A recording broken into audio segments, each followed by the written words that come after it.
तुम्हाला जसं मी लोहगड किल्ल्यावर विसापूर किल्ला आणि आता आपण केलेला तुंग किल्ल्यावर माहिती सांगितली, तर तसं त्याप्रमाणे या मावळ प्रांतामध्ये असणारे हे 4 अत्यंत महत्त्वाचे किल्ले आहेत.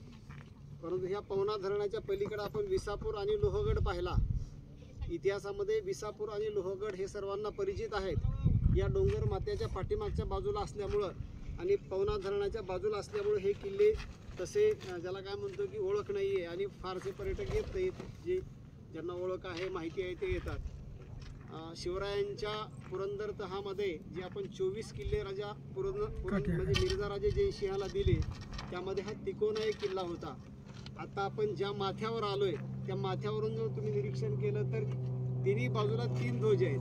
म्हणजे या किल्ल्याचा त्रिकोण इथं तयार झाला आहे. बऱ्याच पर्यटकांना शिवप्रेमींना लक्षात येत नाही आहेत, म्हणून शिवप्रेमींनी इकडच्या बाजूला एक, पाठीमागच्या बाजूला एक आणि इकडच्या बाजूला एक असे 3 ध्वज लावले आहेत. या तिन्ही ध्वजाच्या बाजूनं लक्षात येतं की या किल्ल्याचा त्रिकोण तयार झालेला आहे.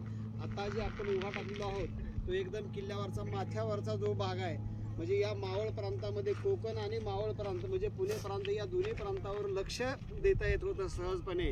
म्हणून शिवरायांनी हा किल्ला आपल्या स्वराज्यामध्ये सामील करून घेतला.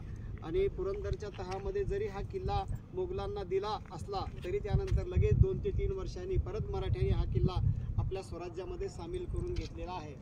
मावळ प्रांतामधला अत्यंत महत्त्वाचा किल्ला म्हणजे कोकण प्रांत आणि मावळ प्रांतावर लक्ष ठेवण्यासाठीचा महत्त्वाचा किल्ला म्हणून हा तिकोना किल्ला म्हणून समजला जातो.